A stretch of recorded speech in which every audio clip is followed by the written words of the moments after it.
One of the most common messages I receive from women is how can I avoid an abusive or an avoidant man when it comes to my love life?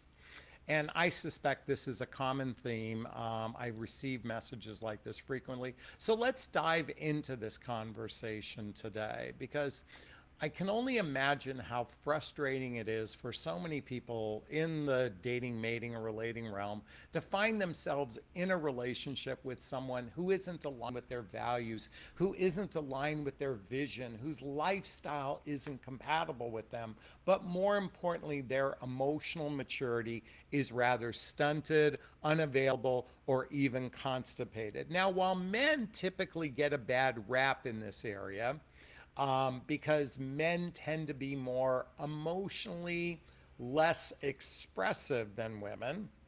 It doesn't necessarily mean that men and women differ too much when it comes to emotional maturity and relationship skills. See, the reality is most of us since childhood weren't really raised with good communication skills when it comes to understanding human behavior. Let me repeat that. Very few of us have the skills to understand human behavior, let alone communicate with someone that can land on them so you can be seen, heard, and understood. And sadly, many of us struggle identifying our feelings in a way that can be expressed in a way that can be seen, heard, and understood. So, how do we, and coming back to this question, how do we avoid? Well, I think it starts by embodying what you seek, embodying what you seek. So, if you seek somebody who is a secure, expressive person, then ideally you embody that sense of being a secure, expressive person. In other words, from the very beginning, I believe it's radically important to do deeper dives in communication before our pheromones start getting attached to someone, before our bodies start to entwine with one another and we form an attachment with another human being. Now, I know this is radically difficult because we have been indoctrinated in believing that most dating scenarios from the very first date. See, men are supposed to climb to the highest room of the tallest tower to prove himself to a woman. That's the old narrative that's been sold to us. Certainly, Disney did a good job of selling that. And we as a society hyper focus on attraction, being entertained, being romanced or romancing someone, and physical connection as the entry point into a relationship. But you see, I think it starts with, remember when I said embody what you want to be, embody expressiveness, embody secure, but more importantly, embody clarity on the type of relationship you seek. See, here's the challenge that we're faced with. Most people today don't want to invest too much in the very beginning of the relationship because they're afraid. They're afraid that becoming attached to the wrong person. Maybe they're afraid to overcommit to someone. Okay? There's a lot of fear. So, a lot of people, particularly those of us in midlife, and if you're in midlife, it's after baby making years and before retirement. In midlife, many people are gun shy because roughly 75% of the population in midlife that are single in the dating marketplace are divorced, and there's a lot of gun shy people. So all they seek is a very casual relationship. Now, what is a casual relationship? Casual relationship is some companionship, some connection, some physical intimacy, but it lacks a foundation of commitment. It lacks a foundation of going all in. You know, when I think about my mother and father, who, oh, bless their heart, they passed away a few years ago, but they met in the early 40s, 1940s. Back then, if you wanted to be physically intimate with someone, you had to go all in. You had to literally, as a man, promise, I'm going to take care of you for the rest of your life. And a woman would promise, I would take care of you for the rest of your life. Now we can have physical intimacy with little or no promises. And without that intentionality in the early stage of dating to get real clear, do I want an all-in relationship? An all-in relationship. I want you to think about that. And a lot of people look at her gun shy because why would you want to go all in with somebody you barely know? You wouldn't want to do that. In fact, it could take a year or two to know whether or not you want to go all in. But it doesn't take a year or two to build emotional intimacy. How do you build emotional intimacy? Folks, it's time to start operating from less than a surface level, but more importantly, it begins by starting to develop the relationship within yourself. The relationship within yourself. That's the most important relationship you're ever going to have. It starts by identifying what are your fears? What are your insecurities? What are your negative patterns? What are your limiting beliefs? See, fears and insecurities, many people have a fear of abandonment. Some people fear enmeshment. Some fear being overwhelmed. Some fear not giving enough. And within those fears, from a relational standpoint, it can set the standard for choosing all the wrong people. But here's the thing about the wrong people. All the wrong people you choose are actually an invitation to know thyself. What does knowing thyself look like? It might start by, as I said, recognizing your patterns. If I have a pattern of choosing a certain type of person, if there's a similarity between all of them, then start to identify what is it that attracted you to that person to begin with. Was it charm in the beginning? Was it that attraction, entertainment, romance, physical connection? Because I highly doubt you went much deeper in the surface. What could deeper look like? Hey, before you're physically intimate, find out everything about their past relationships. Find out about their marriages. Find out about their past relationship. Did they have a relationship that literally ended a moment ago? And just because they seem attractive to you doesn't necessarily mean that they're capable of a relationship. And when I mean find out, here's a clue that you might be with the wrong person, okay? If you're whether you're a man or woman, if you're talking to someone and their past relationship was a narcissist, an alcoholic, an abusive person, the list goes on and on. If all they do is throw the other person under the bus and take literally no ownership on their part of the relationship, that's a gigantic red flag. See, emotionally grown-up people, emotionally mature people recognize that they might have patterns that they choose someone, the wrong person, and they say that that was the real issue of the ending of the relationship, instead of pointing the finger at the other person, throwing the other person under the bus. You see, an emotionally mature person takes 100% ownership on their part. Doesn't negate that. Might have been with someone who was self-centric. Maybe somebody did have a drinking problem. Maybe someone was emotionally stunted.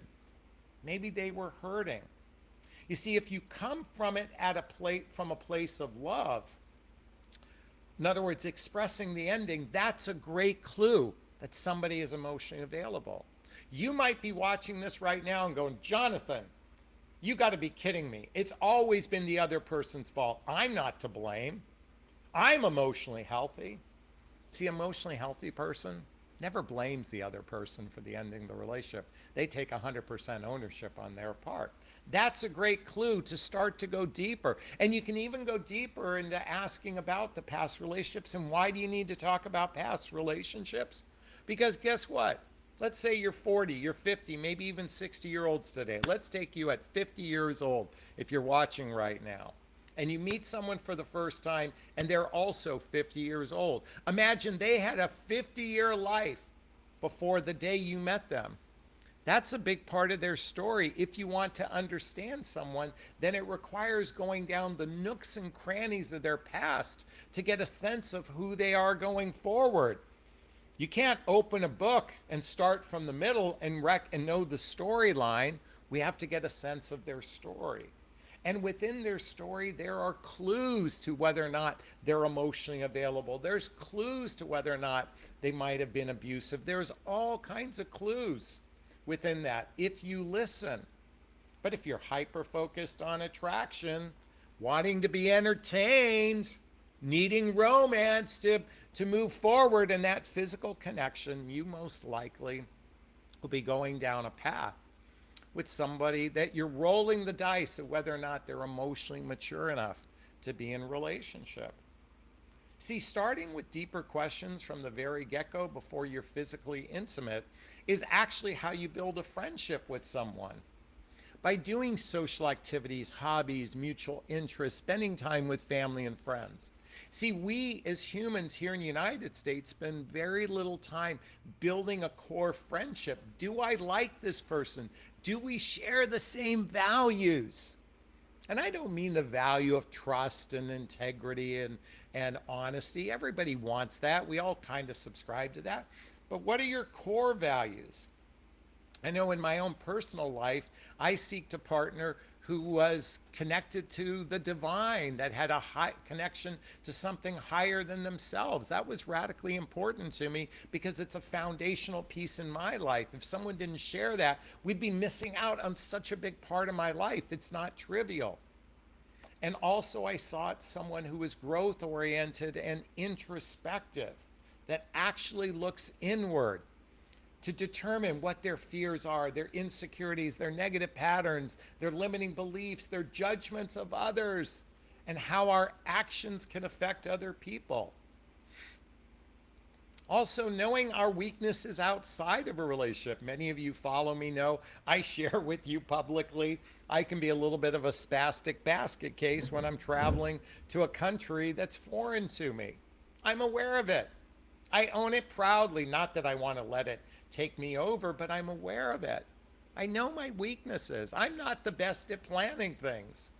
Doesn't mean I'm not capable of it, but I'm not good at it per se. When we know our stuff, we're better prepared for a relationship. And here's the thing. By the way, I've interviewed so many women as a dating coach for women, but I've worked with men as well. You know what I'm hyper focused on these days? People that have victim consciousness versus victor consciousness. See, sadly, many people have a victim consciousness. It's always somebody else's fault. It's always society's fault. It's humanity's fault. It's the government's fault. Instead of taking ownership on their lot in life. See, people that have victor consciousness operate from a place of, I'm going to succeed, I'm going to flourish. I'm always looking at it from a positive vantage point, because victim consciousness lives in complaints. They complain about their life. They complain about their emotional well-being. And I think victor consciousness is highly more attractive, along with people who operate from a place of appreciation. I can't begin to tell you how important appreciation is to health of a relationship. To start not by the thank you for taking me out to dinner or thank you for doing something, but really appreciating the person for who they are. I appreciate your presence. I appreciate your listening skills. I appreciate your acts of service, and start expressing appreciation as verbal currency of connecting with another human being. You know, most relationships these days, most dating scenarios barely last 6 months, let alone 6 weeks. But you know, if something's going to last beyond 6 months, gratitude and appreciation is the foundation for that relationship, or at least my observation that is the case. And the other thing is, oops, my hair is a little fluffy. You know, the other thing is, couples that have a North Star, remember I said earlier about being all in? See, without having a North Star in your relationship, something that's a mutual goal between the two of you, it's very difficult to establish a foundation with somebody, a foundation of longevity. See, we're so, again, here in the United States, hyper-focused about feeling good. It's all about feeling good. In fact, dating should never be an interview because it's all about having fun. Let's just have fun. Let's focus on the fun. And don't interview someone. People that watch my channel and my conversations know I don't believe in interviewing. I believe in interrogating. Now, I say it a little tongue in cheek, but what is interrogation? Interrogation is about getting to the truth, getting to the truth of this person. Do you know how to ask deeper questions to go to get to know someone? You know, most of us weren't trained at this. I know I wasn't trained at this. If it wasn't for doing multiple group workshops and being in with a group of people and diving into getting to know one another at a much grander scale. If you haven't, here's an example of something you could purchase. They're called intimacy cards by the company called Best Self. These have great questions, you know. I mean, look at how many there are. But I'll just pick one, a random one. No idea what it's going to say. Oh, here's a great question you could ask someone, okay, that you just began dating. Let's say it's fifth date. You ask them, how did I make you smile this week? How did I make you smile this week? It invites an emotion, it invites a feeling, it invites going deeper than the surface. Let's find another one in this group, okay? Let's have some fun here. You want to get to know someone at a deeper level? You might want to try this. When you experience stress or overwhelm, how do you like to be supported? When you express stress or overwhelm, how do you like to be supported? I know for myself, let me have my panic attack, okay? And without judgment, without criticism, just recognize I'm going to be spastic when I'm overwhelmed. And just hold space. You can simply say, everything's going to be okay. That's what my sweetheart says. We'll get through this. See, men aren't as stoic as you think they are, ladies. And we men, let's own. I know we are sold the idea that we must be stoic, but we are riddled with insecurities and fears, just like every human being on the planet. And sometimes we have our stuff. But if you want to get to know someone at a deeper level, then it requires going past the surface. Let's pick another question. What's your favorite meal and why? Now, the question isn't so much about the favorite meal, and coming back to these cards. It's the why. What is it about it? See, asking these kind of questions goes beyond the surface. And so if you want to avoid the wrong person, well, let's start operating by getting to know someone at a deeper level from the very beginning. And so that you don't become and don't hyper focus on attraction and physical connection. Focus on getting to know someone at a heart-centered level, at an emotional level. And if they struggle going there, beyond the, hey babe, you look hot, or oh my God, this is so amazing, that's just the chemical reaction.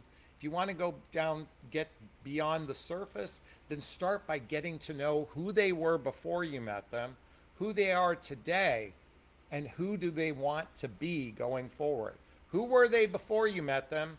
Who are they today? And who do they want to be going forward? That, just by operating from that vantage point, could radically change your life. Is this sinking in? Is this resonating with you? Please let me know if it is. I'd like to hear your thoughts. Hey, if it did resonate with you, post a comment below. I do my best to read them all within the first 24 hours. As always, if you find value in my videos, please hit that like button. Please share this video. Please subscribe to my channel, my YouTube channel. Hit that notification bell. And also, if you want to connect with me directly, there's links below. Schedule a discovery call with me. Join my group called Midlife Love Mastery. I usually shoot these videos for them first, just like I am right now. And you can get private access to me on a regular basis. Check the links below. And also get all the books I recommend and get my dating vows all listed below. All right, I'm going to sign off this video as I always do. First off, giving myself a big, gigantic Jonathon Merrick of self-love. I'm going to reach into the camera and give you a hug of love if that's okay. I'm asking you to turn to someone, a pet, a teddy bear, a pillow. Give it or them a hug of love because hugs are a great source of love. And let's face it, we could all use more love in our lives. Thanks a bunch. Bye-bye now. Bye-bye. Bye.